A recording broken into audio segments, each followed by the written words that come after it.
tell like what kind of shell and tube heat exchanger is this? Anyone?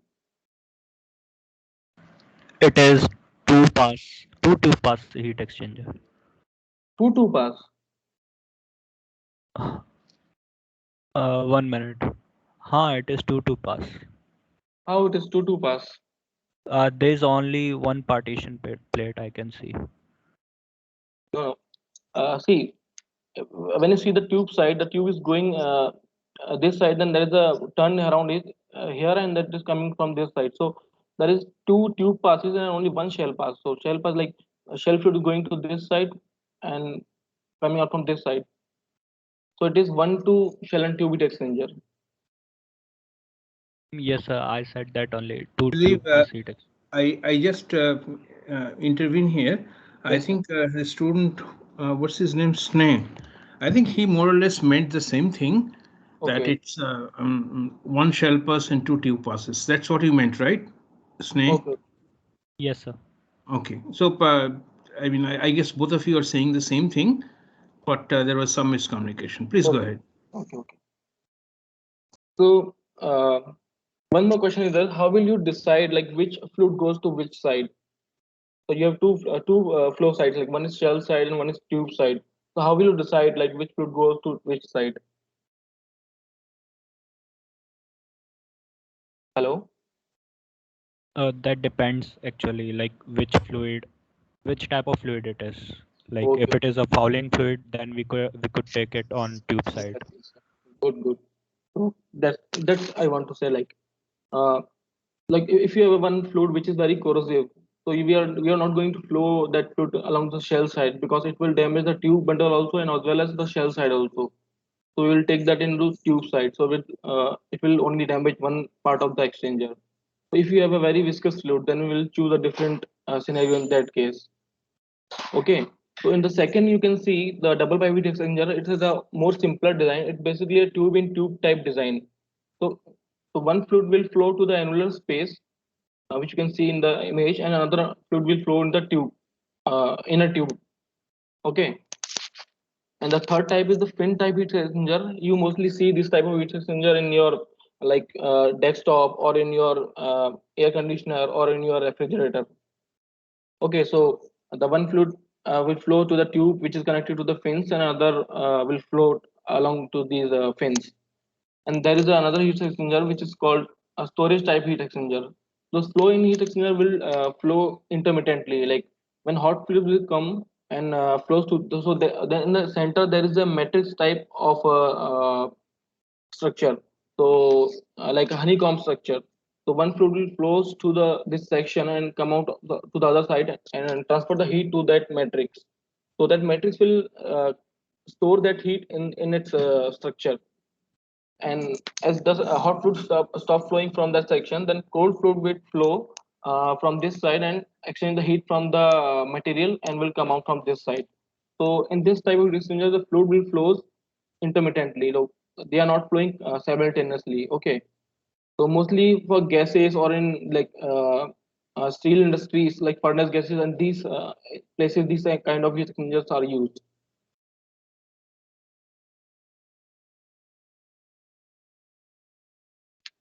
And in today's experiment, we are going to discuss about the double pipe heat exchanger. Okay. So as I discussed in the previous slide, like it is a very basic design, like tube and tube type structure. So there is an inner tube, which is shown in this diagram. So I'm just showing you the notation which we are going to discuss in the next slide also. Like the inner diameter of inner tube is will be noted as small di, then outer diameter of inner tube will be a small do, and same as for the outer tube with capital letters. Okay. So one fluid will flows to the inner tube and another will flow to the this annular section between the larger tube and smaller tube. Okay. So when we are taking some hot fluids and cold fluids are flowing in these two tubes, so there will be a heat transfer from this. You can see the location of point one and point two. The heat transfer will take place along this side or this side. Okay. So there will be three type of heat transfer resistances. So first we will encounter that here is the convective heat transfer transfer resistance. Then there is a conductive heat transfer resistance. Then again there is a convective heat transfer resistance in the annular space. So you can see the equation. These are this is basically shown in this like this is the convective heat transfer resistance for the inner tube, and this is the conductive heat transfer resistance. Basically derived from the for us this cylindrical cylinder like heat transfer, as you have studied in the heat transfer class. So since we have a variable area here, like if you go to from inner side to outer side, the area of this tube will increase, like outer diameter is larger and inner is smaller. So we'll get this term from the derivation by taking the small dr in this section, differential radius. So this is basically your apparatus we are going to study. So you can just have a glance of this, and I will explain you how this is connected in the line diagram. So you can see these two tubes. This is your double pipe heat exchanger. Okay. Hello. Yes, sir, we are listening. So coming to the this line diagram, you can see. So it is basically a single tube, but it will, like if you are using a suppose we have some length, and if you are designing it in a single pipe, then it will occupy more space. We just bend the tube in a U shape. So instead of bending, we just connected the tube with this section, the outer tube side, and with the flange of this with the inner tube side, so that it will occupy less space. But you can consider it is as a single tube only. So it is designed like that. The hot fluid will flow in the tube side, and it can only flow in one direction.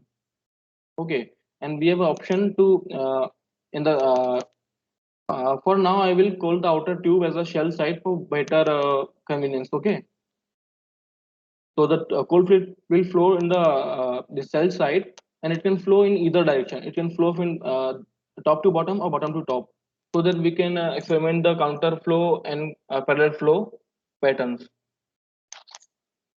Okay, so what you are seeing here, like there is a big tank. So it is the storage tank for hot water, and a heater is connected in this tank. So the hot water will be circulated from this section only to the tube part, and you are seeing like these blue things and these connections. So this is basically a pneumatically controlled flow control valve for hot side and cold side. So this control valve needs some feedback to control, like if there is valve and we are controlling flow, and how will it know that what we have given the input, like some flow rate, and how will it know like what is the flow rate currently going to the pipe. So there is a differential pressure transmitters are there too. One is here and one is here. So it is basically like a orifice is there. Okay, so from the pressure drop, it will calculate the flow rate of this part, and it will give the signal to these pneumatically controlled flow control valve. So these flow control valve will control the flow whatever we are giving in the system. And like I discussed, like this shell side have option to flow the fluids in this direction or in this direction. So this thing is controlled by four solenoid valves, which can I show you here. Like you can see that one valve is here and another valve is here, and there is two valves behind this section. So it is very connected in jumbled way, so I cannot took the picture of that thing. The other two valves are here. If you want, you can do like when we are reporting this your report, you can make a line diagram of this part, like which valves will be open to make the flow in this side, and which valves will be open to make the flow in this side. So you have only four valves. Okay, so is there any doubt till now? Like, could you explain the valve opening, like how it? I do not understand that. Listen, so we have one input for cold fluid. Okay, so it is like in line diagram you can see there is two exchanger, but there are not two, there are only one. So one pipe is connected like in this section, and from that one stream is connected to this also, but it has a valve, two valve both the sides, and two valves on the exit of both the sides.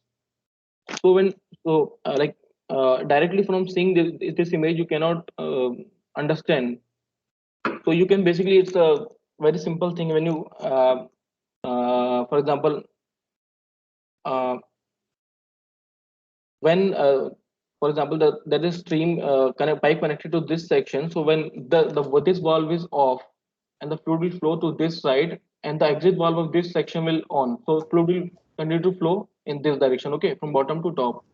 In another scenario, when this valve is closed and this valve is open, and in this valve is closed and another is open, so the fluid will flows, fluid will go directly to the upside and come to the downward side.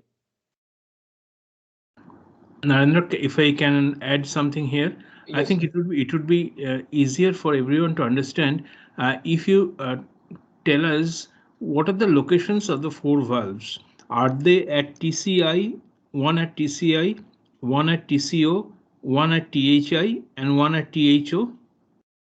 Go back, right, go to this diagram. okay. So you see this pipe.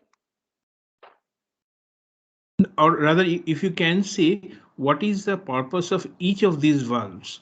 Are they going to control the No, cold fluid rate, hot fluid these rate, are something like that? Explain these 1 second, please. okay. These valves are just open and close valves. These are gate valves. Okay, these valves cannot control the flow. These are solenoid controlled flow or control valve. Okay, so if it is on, then it will allow the full flow coming into the pipe, and if it is off, then it will stop the full flow. So the flow rate is controlled only by these pneumatically controlled valves. So these four valves, which is shown in this diagram, okay, these things. So this will only allow a pattern, not pattern, I will say, so that we can use our exchanger for not simultaneously, but one time when the fluid is flowing from bottom to top in the shell side, and when the another two valves are open and two valves are off, then the fluid will flow instead of bottom to top, it will flow from top to bottom. So there is not much heat exchanger thing in these things. It is basically the design of this apparatus. Okay, so you seeing this tube. This is for coming from the inlet of the cold fluid, and again this tube is connected to this side also, and it is going to the top side also. Narendra, one question from my side. Yes, sir. Are these four valves individually addressable? That means, can I close valve number 3 or valve number 2 if I wish? No, sir. It is controlled by the computer, so it is the No, no. supplier's. Obviously, Yes, sir. it is controlled by the by something, but there is a logic to it Yes, sir. that can are all of them always open during experiment, or are they closed? They were closed and they were turned on before the experiment. No, sir. If you can tell us something like in that. They are like either on for one direction flow or either on for one direction. They cannot be all four closed at the same time. Okay, so am I correct to assume that the purpose of these valves is to control the direction of flow rather Exactly. than controlling the flow? Yes, sir. In the The shell. controlling the flow is done by the pneumatic valves, which you have shown the blue colored ones. Yes, sir.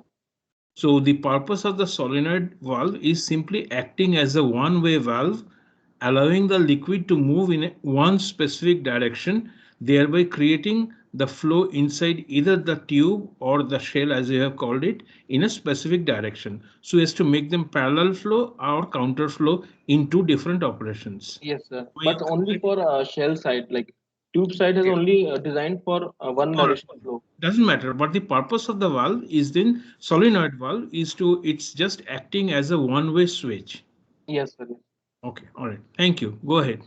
Okay. So one more question from this side. You can see in both the figures, like the hot fluid going from bottom side and coming from the top side. So why we are not using it from top side to bottom side? Is there any difference in these two cases?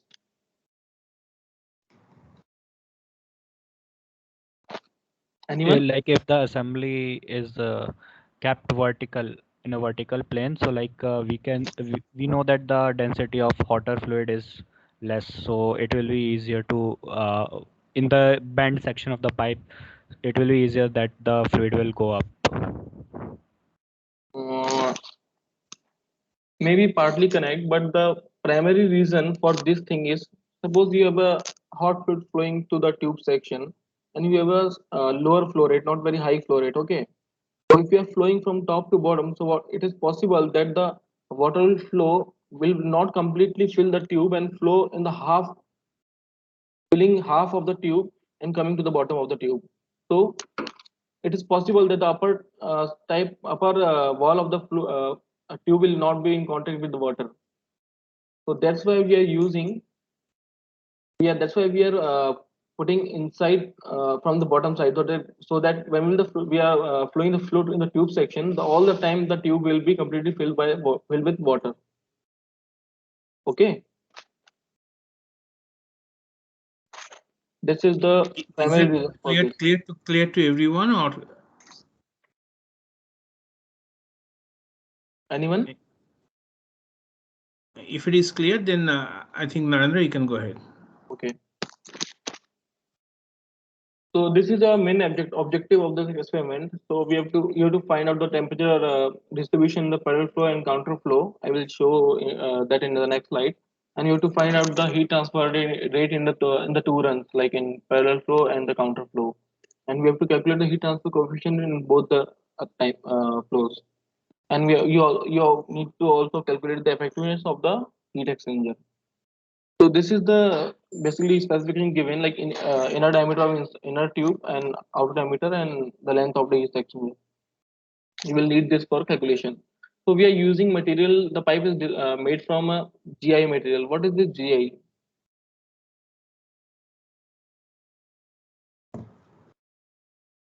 Anyone? Okay, this is galvanized iron. So why we are using galvanized iron here?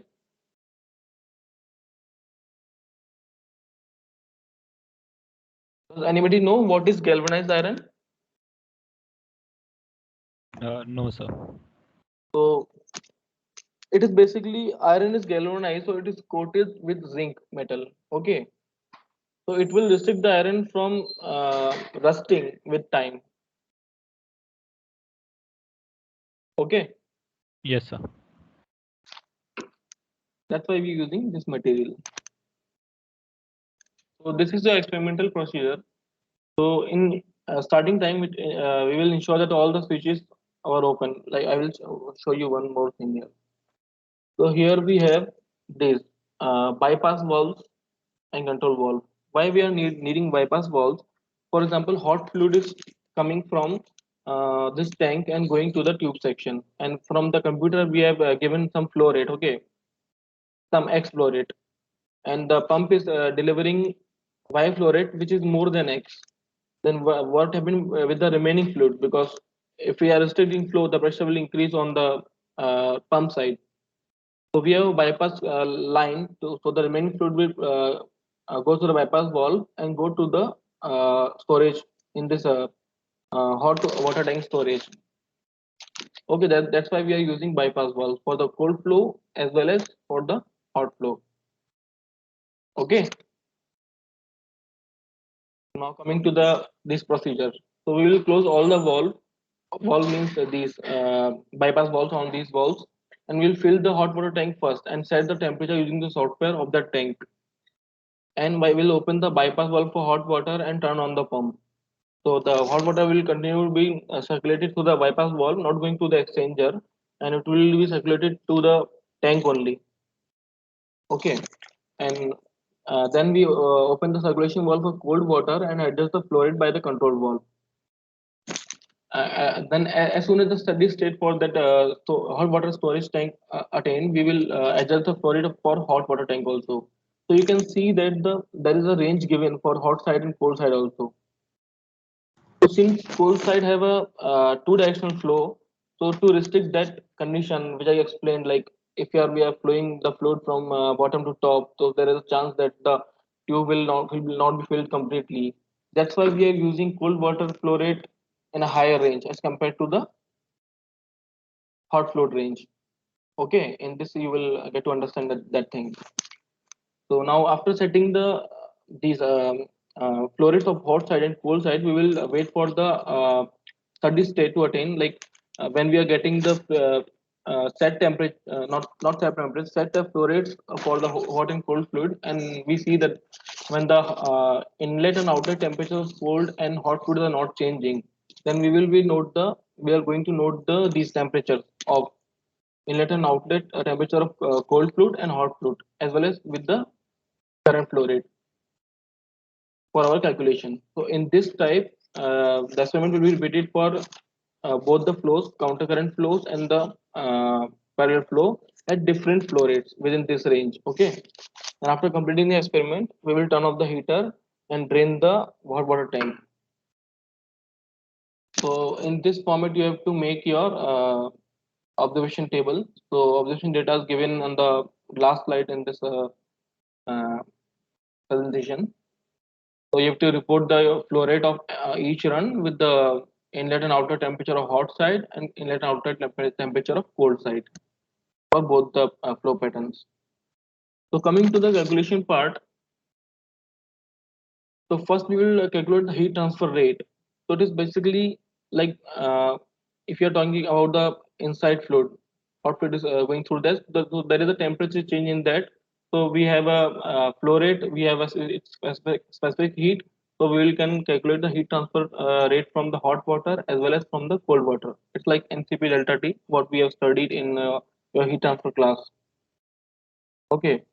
Then if you are see like when we are calculating heat transfer from this section, we can see that along the length, if you are seeing about the heat exchanger, so the temperature of this wall of the tube will not be constant. At inlet it is higher for hot, and at outlet it is something else. So we cannot directly took the temperature of these walls and calculate the heat transfer rate from that. So we need a LMTD, what you are studying in your heat transfer class. So this is basically a log mean temperature difference of these two temperatures. I will show you like what is delta T1. So for parallel flow and counter flow, you will have this kind of temperature distribution. So from the left side, you will have delta T1 and the right side delta T2, and similar in counter flow also. So these are the delta T1 and delta T2, which is the difference of this THI minus TCI and THO minus TCO for parallel flow. We are going to use these values for calculating LMTD.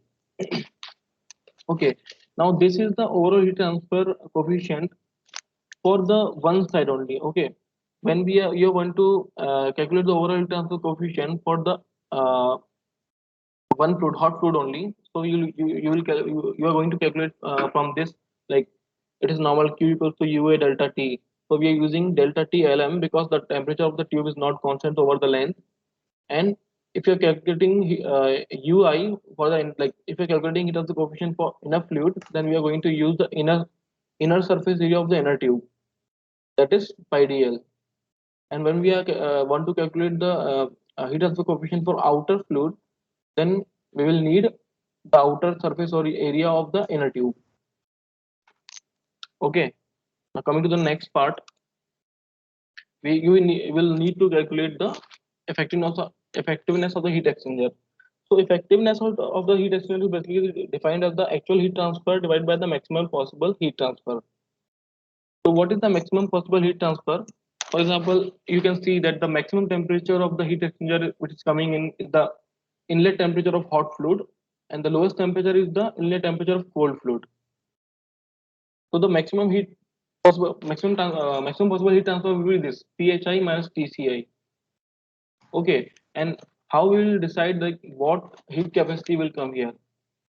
Okay, so the fluid which is going under maximum temperature change will have a minimum heat capacity. So how we used to write in our class like Q equals to MC CPC, and the fluid temperature change is equal to MS CPC and the temperature change of that fluid. So because Q will not change along this direction, whatever Q is coming from this side will go to this side also. So the fluid which is going to a higher temperature change will have a minimum heat capacity. So here when we have a MHCPH is less than MCCPC, we will use here. So CPH is the heat capacity, specific heat capacity for hot fluid, and MH is the mass flow rate for hot fluid. And on the top side, you can use either of the heat transfer rate of either for cold fluid or hot fluid, so that you can calculate the effectiveness of the heat transfer. Okay, then you need to calculate the overall heat transfer coefficient. So overall heat transfer coefficient means from the point 1 to point 2. So there will be three heat transfer resistances: one conductive heat transfer resistance, then conductive, then convective. So you can calculate this from using this correlation. So this is basically come from this only. Uh, this side. So which is, it is like 1 by UA. So if you want to calculate the overall heat transfer coefficient based on the inner surface, then we will use AI here, and it will, when we multiply this AI to this side, you will get this kind of equation. Okay, for calculating this overall heat transfer coefficient, you need these Narendra, HI. Yes, sir. Narendra, if I say something at this point, Yes, sir. they have just studied heat transfer. So it is expected that they will know what effectiveness is, what's the heat transfer coefficient, how they are related with HI, HO, and the conductive resistance. I think it's important for us to let them find out something on their own if they have forgotten something. So Okay. we'll leave that for them. What I would like to add here is that the first is the definition of effectiveness, which you must know, and second is the for evaluating the overall heat transfer coefficient. And there are certain relations or correlations depending on whether we have laminar flow or Yes. turbulent flow, which you can use to find out what's Nusselt number. You do not have to confine yourself to whatever that has been provided in this manual. If you can find some other relation or correlation which should be valid for the specific case, then you could use that as well.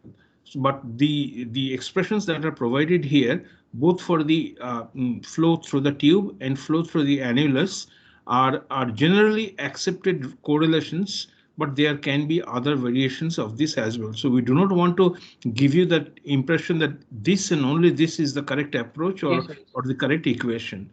We need not explain everything, since they should know this, and you can proceed with the next slide, please.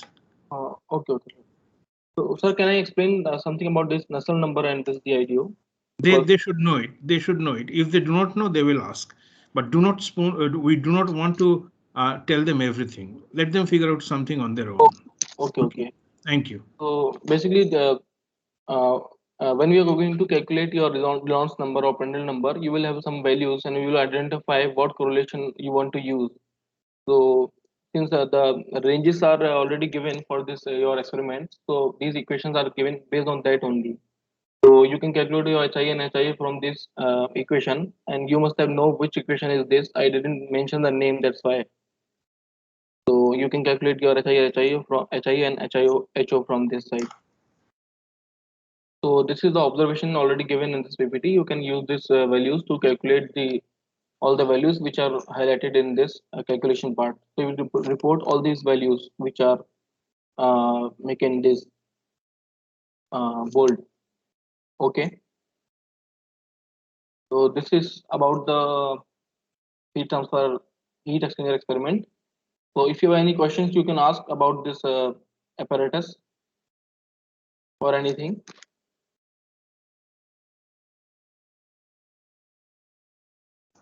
I think you move on to the next one. You have explained it in a very elaborate manner. So please move on to the next one.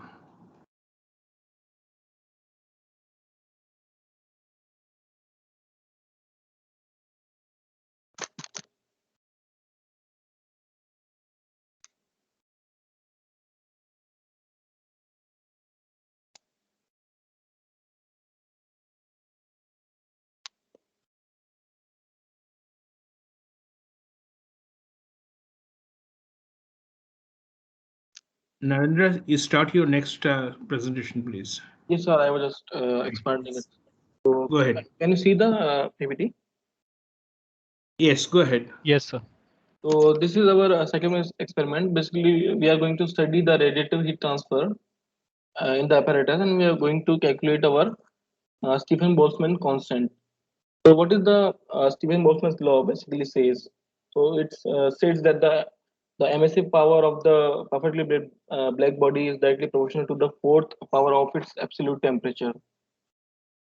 So I want to mention one thing, like we have a monochromatic emissive power, which is defined as the radiant energy emitted by a surface per unit wavelength per unit time per unit surface area.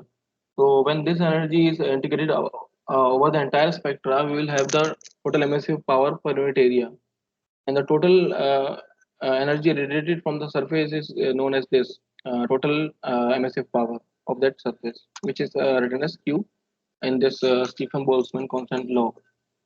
Okay, so what is this epsilon? It is basically the ratio of like energy radiated by a body divided by the energy radiated by a black body. So as we study in the heat transfer, like for a black body, whatever energy it receives, it will radiate all the energy. So the ratio of these two bodies will be defined as the this epsilon.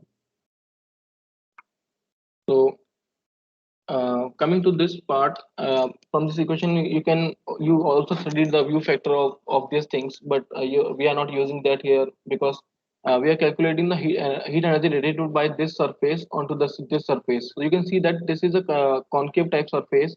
So when the radiation will emit from all the surfaces perpendicularly, so the receiving surface is at its focus point. So all the energy which is radiated by this surface will lie on this surface, so the view factor will become one at that at this the kind of design.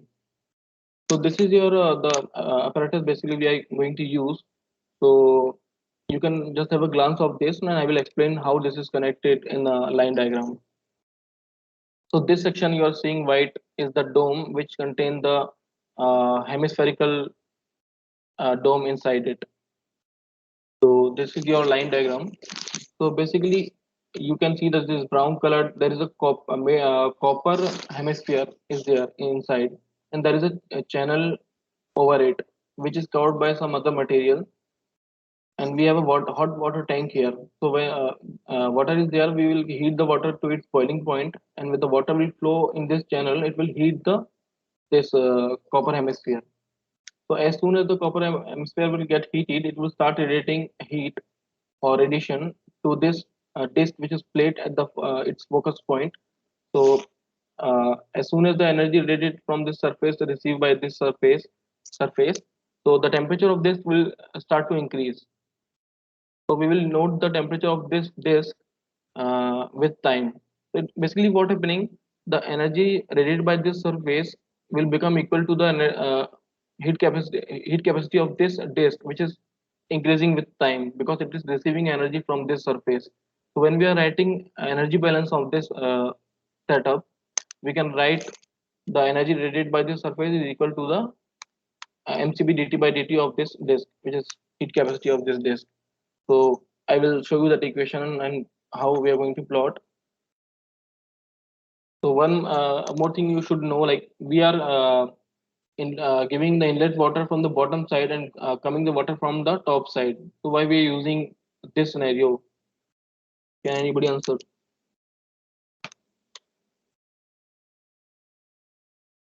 It could be entered from the top side also. Anyone? I think, Narendra, I think if you go back 2 slides back to the photograph of the apparatus, Yes, sir. This one. right, and there what he Narendra is trying to say is that the location of the entry of the hot water and the exit of the hot water, they will have to follow a specific logic. And what he said is that the hot water is going to come from the bottom and leave from the top. Is that your statement, Narendra? Yes, sir.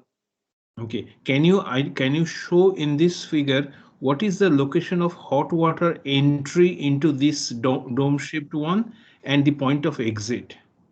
So this the green thing is your hot water tank, and this red pipe which is showing here is going to the bottom of this surface and going inside, and then the exit of this coming from this side and going to this side.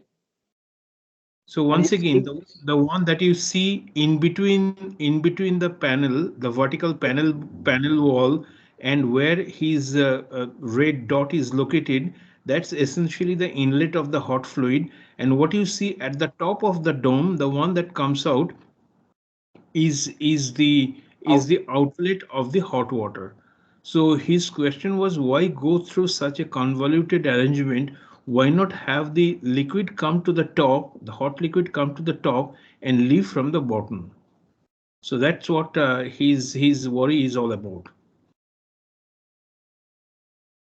And that's what he has shown in this, that the yellow line is water from the water tank, which comes into the hemispherical space in contact with this copper dome, and leaves at the top as the blue line, and it goes to the drain.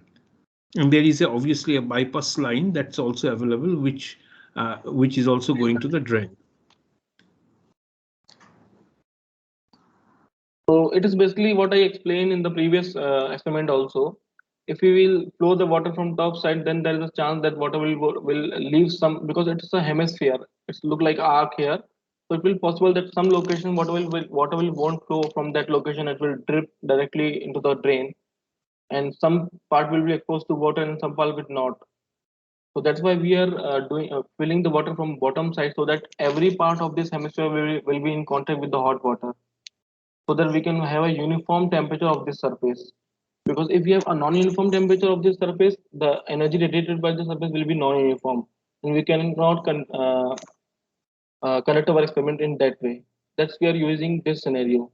And one more thing, like we are heating the water in this tank is to its boiling point. Boiling point. So when we are flowing water in this section, so this drain valve is not closed. During the experiment running, it will kept open, so the hot water will continue to come to this section and continue to drain. Because if we close this valve, what will happen? The hot water will come to this section, and it will exchange some heat with the surface, and they will attain some thermal equilibrium, and temperature will start to drop. But don't want that thing. We need this surface to be at constant temperature. That's why the water at boiling point is continue to flow from this side and drain from this side, so that this surface will be remain at constant temperature. Okay, so you can see that this dome is covered by some white material here. So can you guess what material this is? Basically the insul. We are done this for insulating. So since you have not seen this apparatus physically, I will tell you, this is the we have used the plaster of Paris as an insulating material. So can anyone tell why? What is the advantage of using this? Why we're using this material only?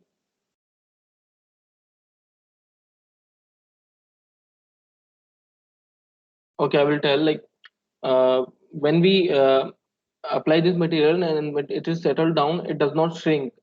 And also when we are doing experiments, so the temperature will increase and decrease. So it won't generate any cracks in between them. So it is a good insulating material. That's why we're using this material over this surface, so that heat won't be lost from this side. Okay. Yes, sir. So this is what the description of apparatus, what I mentioned, is this. So one more question, like the dome is made of copper and the disc is also made from copper. So why we are using copper material here?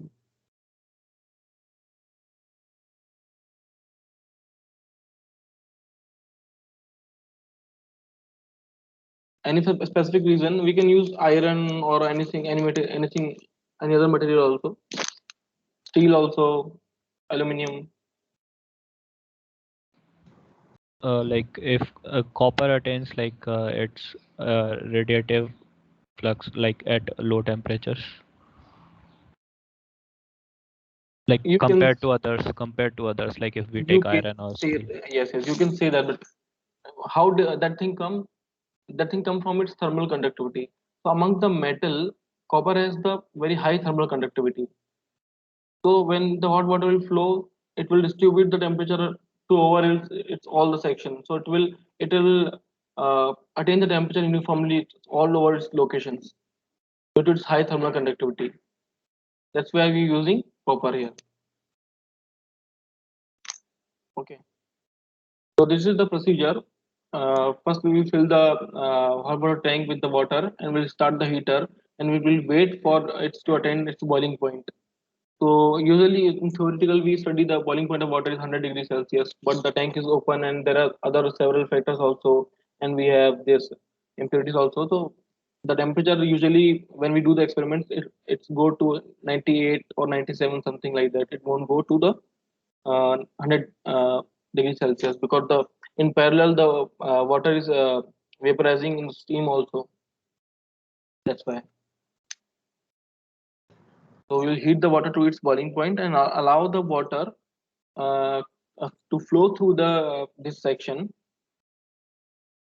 to heat this dome. So there are four thermocouples connected in this apparatus.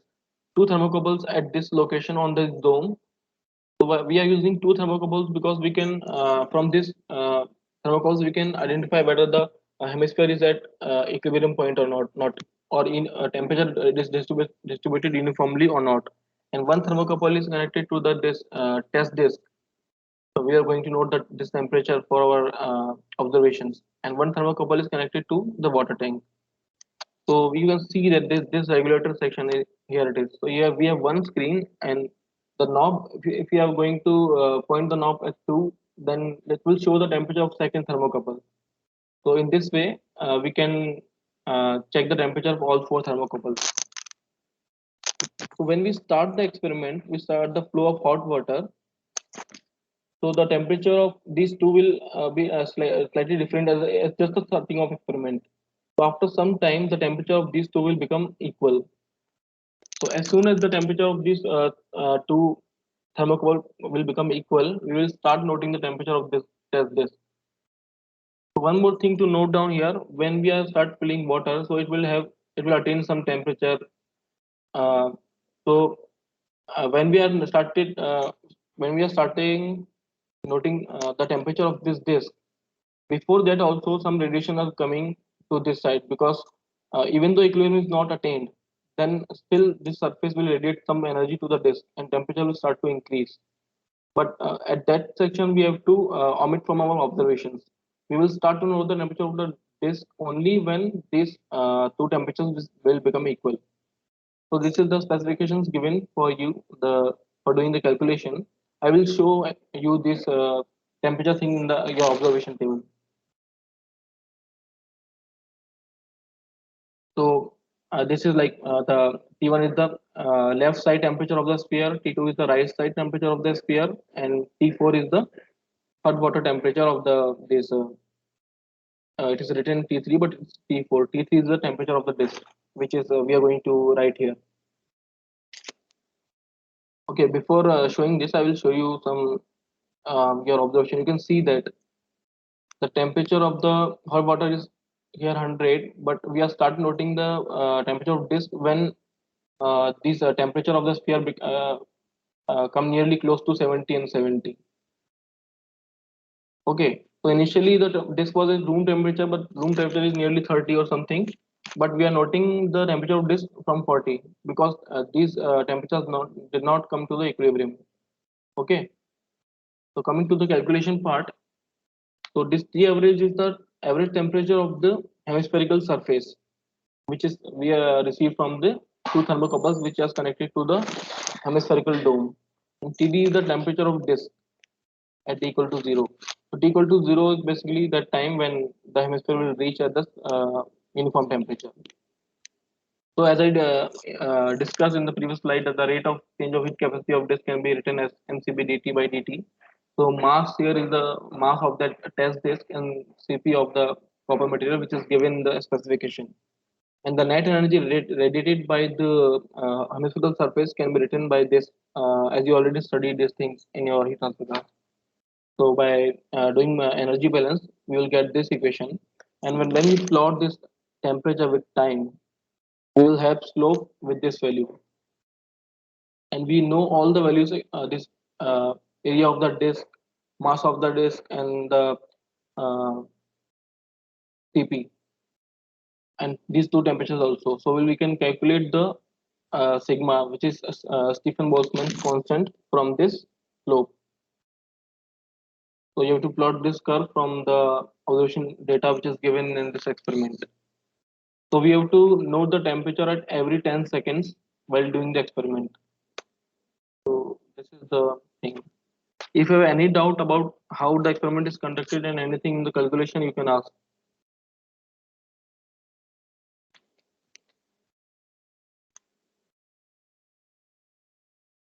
Hello. Yes, sir, you are audible. So do you have any question? No, sir.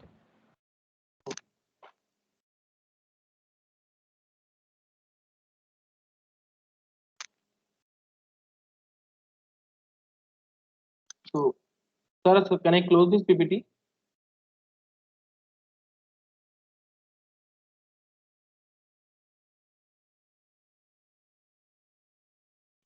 Hello. Just the time versus temperature part of of your presentation. If I can see that slide once again. No, the table one, not the graph. Okay. So you have every 10 seconds you're taking the reading, the temperature of the disk, which is slowly increasing, and at some point it's going to come. I mean, not close, but the temperature variation initially was slightly more as compared to what you have over here. All right, and the time that we have is about 880 seconds, and we stop the experiment because we have gathered sufficient number of data points to have this plot. Fine, I have no. Temperature of disk will start to change in larger time span. Like in 10 seconds, it will coming to the same temperature. So at that point, we stop the our experiment. Okay. Yes, you can stop your. If the students do not have any more questions, you can stop the presentation. And thank you very much, Narendra.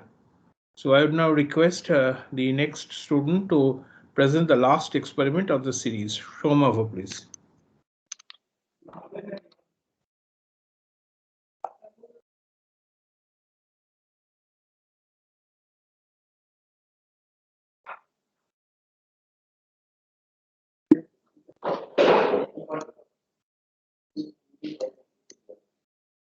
Narendra, you can stop your presentation, and the next one should start. Right.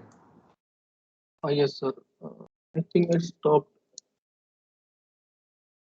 No, it's fine. Shomava, please introduce yourself and tell us about vertical condenser.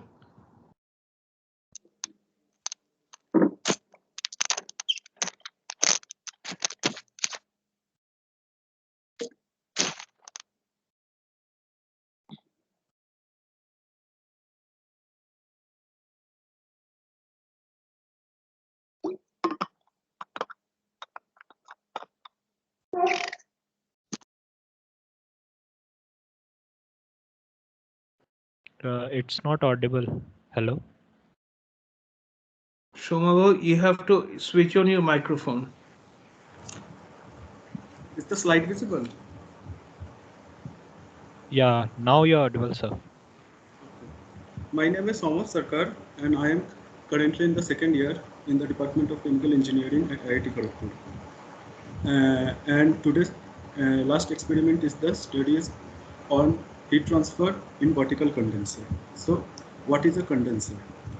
Condensers are basically heat exchanger in which a gaseous substance, a vapor, undergoes a phase change by rejecting heat to a colder fluid called coolant. In a typical condenser, the vapor enters the condenser in a superheated state. Then it is first desuperheated by rejecting sensible heat to the coolant. Then it is condensed by rejecting latent heat to the coolant, and the condenser exits the heat exchanger in a subcooled or saturated state. Most probably it will exit the subcooled state so that in further heating of that liquid will not be able to change it into vapor phase again. So there are different types of condensers, and these are the broad categories. One is the air-cooled condensers. Air-cooled condensers are those condensers in which the coolant is an air, and there are coils through which the steam passes. And it is basically of two types. One is natural convection air-cooled condenser, and another is forced convection air-cooled condenser. In natural convection air-cooled condenser, air is allowed to make contact with the coil, and thus the air, on getting heat from the steam, its temperature rises. Because of the rise of temperature, the density decreases and the air moves upward. In the vacant in that space, a colder fluid comes, and thus a convection cycle is created until the whole of the steam get condensed into the liquid. And another is a forced convection air-cooled condenser. In forced convection air-cooled condenser, a fan or a blower is used to to flow the air to the coil, and thus the heat transfer occurs, and the gaseous fluid vapor rejected heat to the coolant. An example of forced convection air-cooled condenser are air conditioners, water coolers, etc. And in natural convection air-cooled condenser, example is the refrigerator, in which the backside of the refrigerator, the coils are there, which gets in which air-cooled air is the steam is being condensed by this process. And in power plant industry, many chemical industries, the water-cooled condensers are used, in which water is used as a coolant to condense the steam. The double tube water-cooled condenser, shell and coil condenser, shell and tube condenser are most widely used. And this is shell and tube condenser we will talk about today. And another is the evaporative condenser. Evaporative condenser are those condensers in which the coolant is air as well as water. Air makes contact with the coils through which the steam passes in evaporative condenser. Moreover, water is being sprayed over the coil. Thus the water gets evaporated and some water gets collected in a tank, and in this way evaporative condenser works. Most probably evaporative condenser are used in those areas where there is a scarcity of water. Now going to the next slide. Now difference between vertical and horizontal condenser. Now this is a horizontal condenser in which the steam enters from the upper side and in the shell side, and it moves, and then it condenses and goes out from the lower side, and the coolant water enters from this side and it flows through the tubes, and then it goes out. Similarly, for vertical condenser, it happens in the same way. The steam enters from the top, the steam enters from this side, and then it gets condensed and leaves from this side. And similarly, the coolant water enters from the downward downward direction, and it goes upward direction. And here, as since it moves vertically, so the pumping cost in vertical condenser will be more than in horizontal condenser. And here, as in the steams in the tubes, in horizontal condenser, drop-wise condensation takes place. Here, on the surface of the tube, drops will be formed, and with the as time processes, this drop will grow, coalesce in size, and due to the effect of gravity, this droplet slips down the tubes, and thus the whole surface is again exposed to the vapor directly, and thus the heat transfer and heat transfer coefficient is more in horizontal condenser.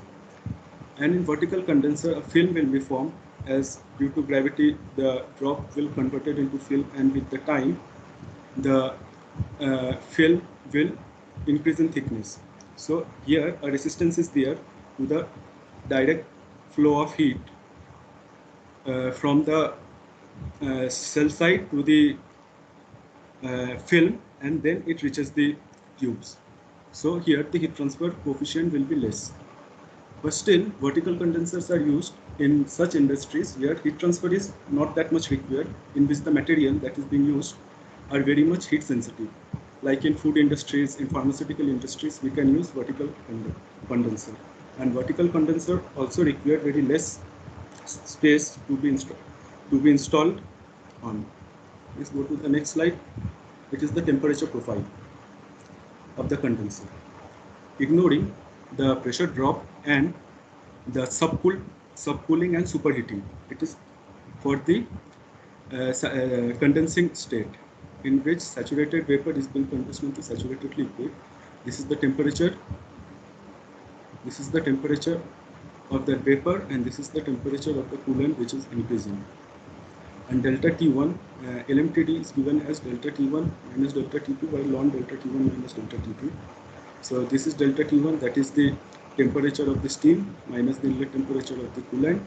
This is delta T2, temperature of the steam minus the temperature of the coolant at the outlet, and divided by ln of delta T1 and delta T2.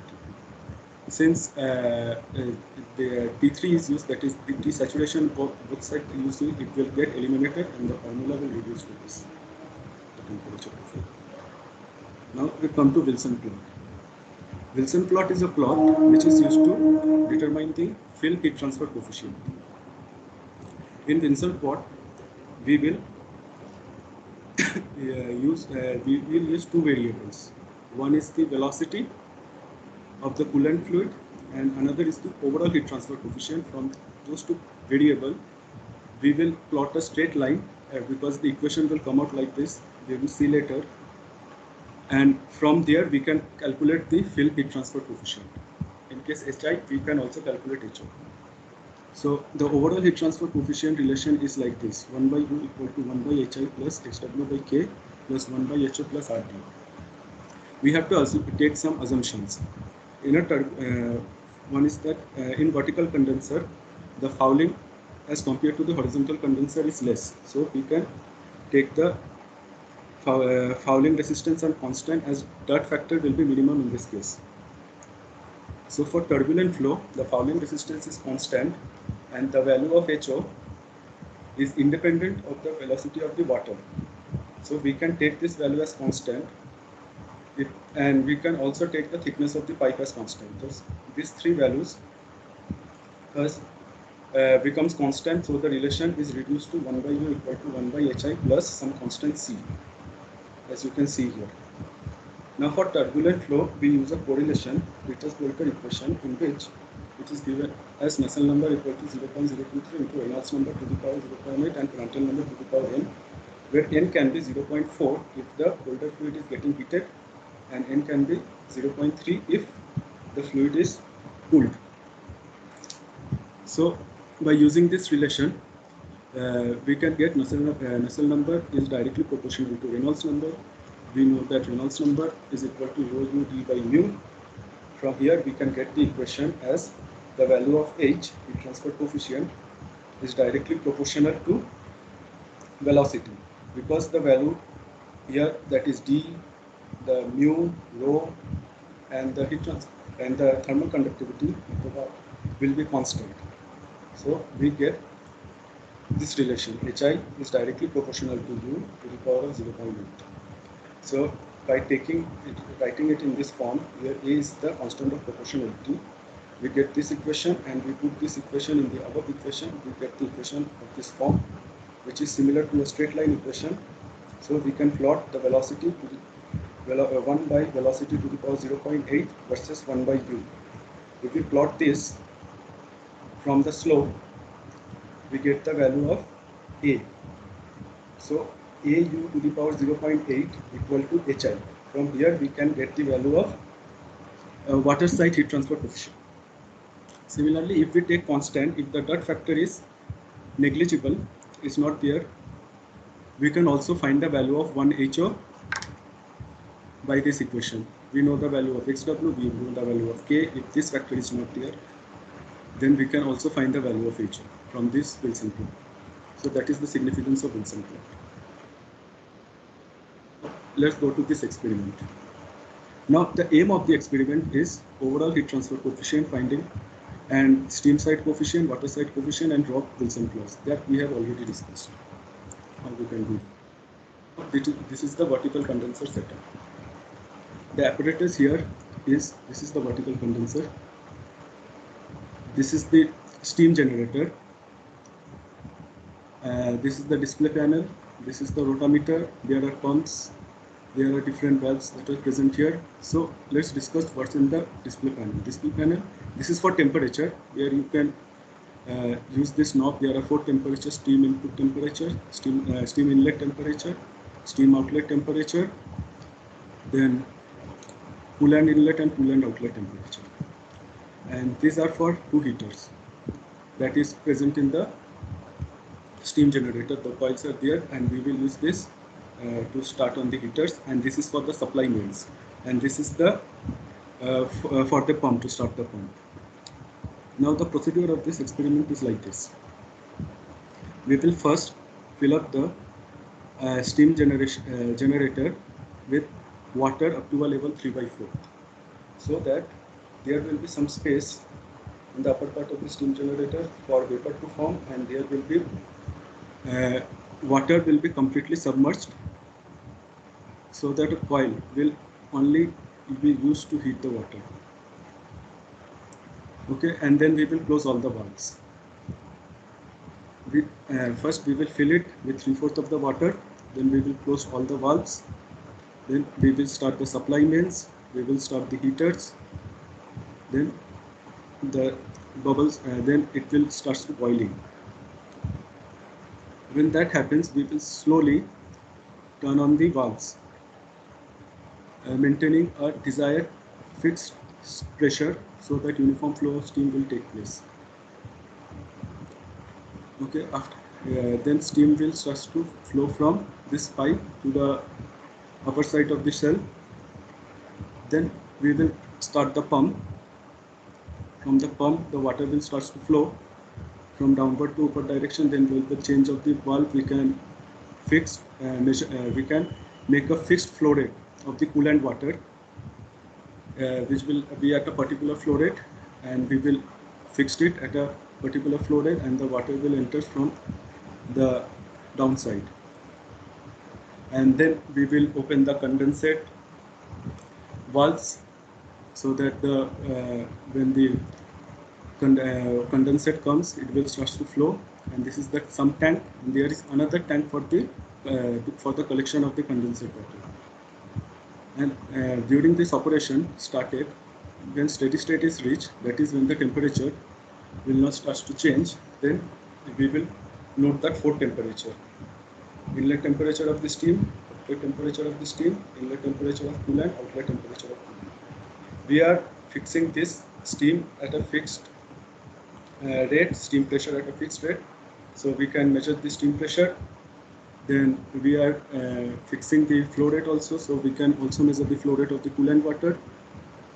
And then by using a stopwatch and a measuring flux, we can collect a certain quantity, certain volume of the water and measure the time. From there, we also get the volumetric flow rate of the steam side. So these are the apparatus, and these are the experimental procedure. After one reading is completed, then we will fix the flow rate, increase the flow rate of the coolant to get the next set of readings. We can also change the steam pressure to get next set of the readings. And this is the technical specifications, and this is the observation table. Up to this, you have any doubt? No, sir. To the procedure part? No, sir. And this is the observation table. Here it is given steam pressure, this is inlet, outlet temperature of coolant, steam temperature, condenser temperature, this is the flow rate of coolant and the condenser. Only Okay. Sneha is responding. Only Sneha is responding, nobody else is responding. Is it Sneha is the representative or what? Whole class, only one guy is responding.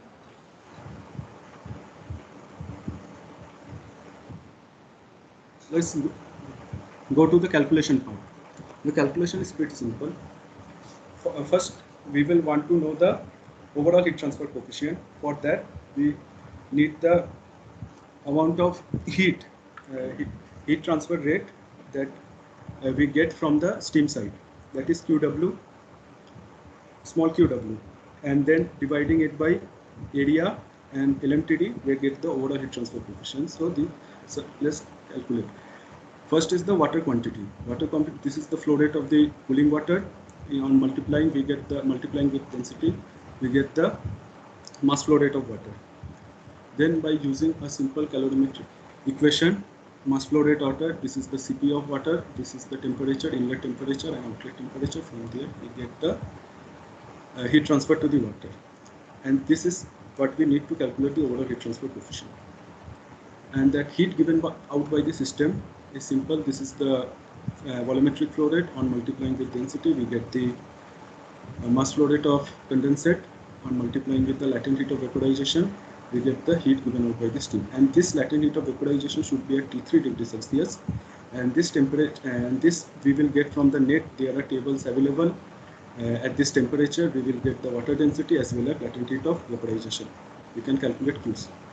And logarithmic mean temperature difference, as we have already, this is the outlet cooling water temperature minus the inlet, and this is the ln of steam minus inlet by steam minus outlet. We can get the LMTD. Heat transfer area, it is A pi 0. This is simple. Here L is the effective tube length. This is the total number of tube, which is mentioned in the specification. It is also mentioned in the specification. We get the area. We can calculate the overall heat transfer coefficient from here. Now we have to know the velocity of the cooling water to calculate the. We have to know this velocity for the Wilson plot. So this is the heat transfer to the water side divided by the area. No, sorry. This is the volumetric flow rate of the water side divided by the area. We can get the velocity. For there are 3 sample readings are there. From the 3 readings, we get 3 plots of velocity. We can calculate 3 values of overall heat transfer coefficient. Then from Wilson plot, we can make a straight line from the Wilson plot. And the water side heat transfer coefficient we can get is from this equation, that is the trigonometric equation, which is here. The value of Cp, K, U and rho W should be taken as T average. And we can also get at this temperature from the net, there are a table available. From here we can get all this value. From there we can calculate the value of HI. We can also calculate the value of HI from the Wilson plot by taking the slope, measuring the slope and multiplying the slope with HI with velocity to the power 0.8, we can get the value of HI. And this is the cell side heat transfer coefficient. It is the vertical condensation heat transfer coefficient formula. This is HO equal to 0.943 GK³ by L rho W square by mu L by, this is the temperature difference, to the power of 1/4. And this is the density of water at T average temperature. L is the latent heat of vaporization at this temperature. Note that this temperature will be around 2240, not 2260 at 106.5 degrees Celsius. You can see the value of T3 of latent heat from the tables which is presented online also. And this is the length of the condenser, and this is the steam temperature, and this is the TW. From here you put this value here, and K should also be calculated at T average temperature. And rho W is calculated at T average temperature, L will be at T3 temperature, and the rest will be like this. That will be from here we will get the value of K and rho W, and we will put to get the value of HI. Yes, that's the end of the experiment. If you have doubt, you can ask me.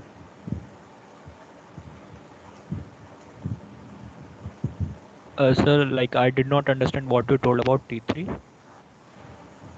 T3 is the temperature, inlet temperature of the steam. Okay. All the thing is there you can get this is T3. Yes, sir.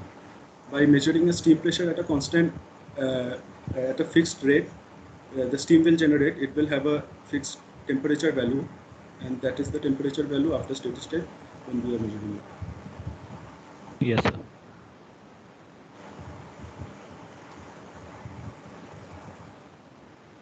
More doubts?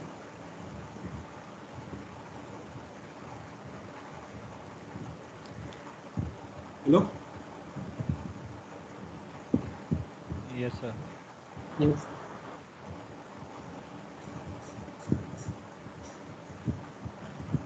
Shomahu, are you done? Yes, sir. Yes.